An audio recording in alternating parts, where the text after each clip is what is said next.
আমারও মাফ করে দেন স্যার, আমি আর জীবনও স্যার এরকম ভুল করতাম না স্যার।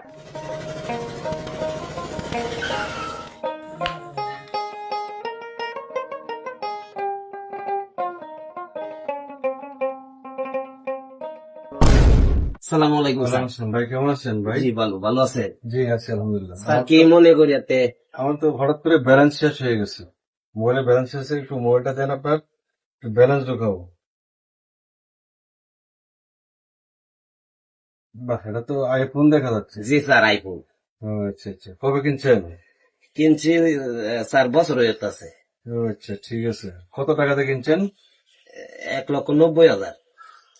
1,90,000 টাকাতে মোবাইল কিনছেন? জি স্যার। তো বিশাল কিছু। তা আপনার দোকান দেখা যাচ্ছে ভাঙাচোরার মতো, কিন্তু 1,90,000 টাকাতে মোবাইল কিনছেন। আপনার দোকানটা ডেকোরেশন করতে পারতেন, বিভিন্ন মাল উঠাইতে পারতেন, তো ভালো লাভজনক হইতো।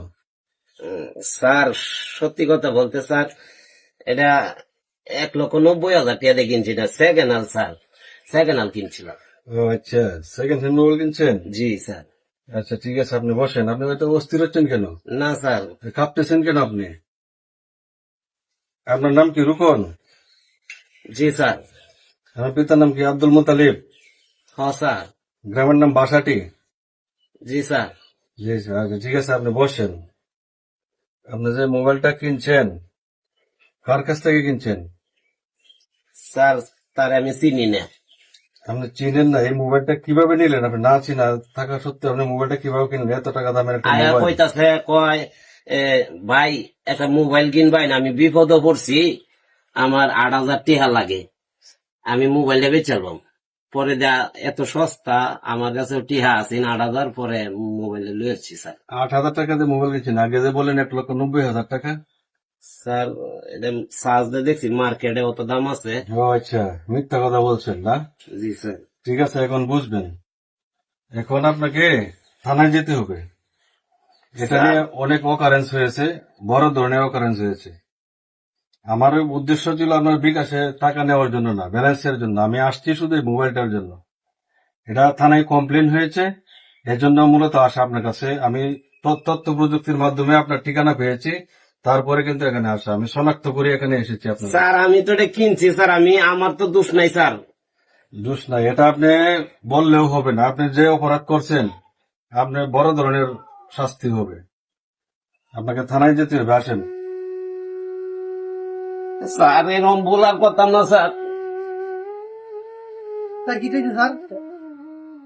দেখেন, একটা বাস থেকে ডাকাতি হয়েছে, সাথে অনেকগুলো টাকাও ছিল, যেগুলো আমরা বাদী যেভাবে অভিযোগ করেছি আমরা সেভাবে বলছি। তো টাকা ছিল 5 লক্ষ, সাথে এই ফোনটা ছিল। এখন ফোনটা পাওয়া গেছে, আপনার নাম রুকন ভাই? জি। রুকন ভাইয়ের কাছে পাওয়া গেছে। তো এখন ওনাকে ভর্তুকি দিতে হবে। এখানে যে অপরাধটা হয়েছে সবটা ওনার উপরে আসে। আমি একটা কথা বলি স্যার, উনি আমরা কিন্তু কাল থেকে দেখতেছি যাবৎ যে উনি অনেক ভালো মানুষ। স্যার এরকম ধরনের কাজ উনি মানে এরকম ধরনের কাজ মানে পাইনি এত। উনি ফোনটা মনে হয় কত টাকা দিয়ে কিনছিলেন? আমি এটা 8,000 টাকা দিয়ে কিনছিলাম স্যার। আর বছর আগে বলা আছে অনেক ভালো না, ওনার তো এটা বললে হবে না, কারণ আমরা ডকুমেন্টস পেয়েছি বিধায় কিন্তু এখানে আসা হয়েছে, তারা শনাক্ত করেছে, এভাবে পাওয়া হয়েছে। কিন্তু ওনার কাছে তো কোনো ডকুমেন্টস নেই, ওনার কাছে কোনো বক্স নেই। ওনার কাছে যদি আজকে বক্সটা থাকতো তাহলে দেখাইতে পারতো যে এটা ওনার মোবাইল। এখন কিন্তু ওনার কাছে কোনো প্রমাণ নেই যে ওনার মোবাইল। স্যার স্যার আমারও মাফ করে দেন স্যার, আমি আর জীবনও স্যার এরকম ভুল করতাম না স্যার। না না না, স্যার আমি আর জীবনে মোবাইল কিনতে গেলে আপনার অবশ্যই ডকুমেন্টস লাগবে। এবং যারা মোবাইল কিনবেন, আমি ওনাকে দিয়ে বোঝাচ্ছি যে উনি যে আজকে বিপদে পড়েছে, আপনিও পড়তে পারেন, আমার ভাই পড়তে পারে, আত্মীয় স্বজন যে কেউ পড়তে পারে। যে কেউ মোবাইল কেনার সময় অবশ্যই আমরা মোবাইলের বক্স আছে কিনা, লোকটা সঠিক কিনা, সবকিছু যাচাই করে তারপর আমরা মোবাইল কিনবো। আর পুরাতন মোবাইল কেউ কিনবো না।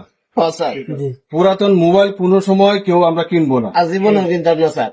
জীবনেও না, কোনো লোকে কিনতে পারবেন না আপনারা। আমি সবাইকে সতর্ক করার জন্য এ কথাটা বলছি যে পুরাতন মোবাইল কোনোভাবেই যেন আমরা ক্রয় না করি, তাহলে আমাদের যে কোনো সময় যে কোনো ধরনের বড় বিপদ আসতে পারে।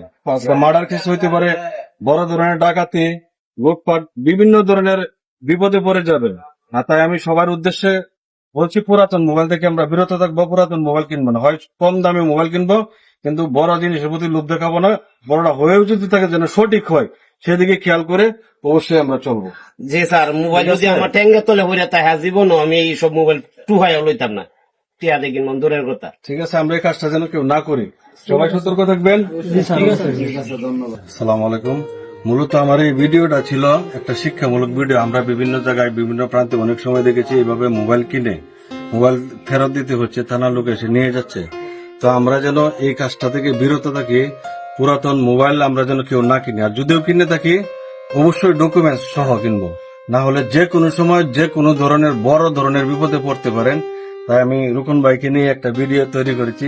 যদি ভালো লাগে ভিডিওটা শেয়ার করবেন, লাইক কমেন্ট শেয়ার করবেন। আসসালামু আলাইকুম।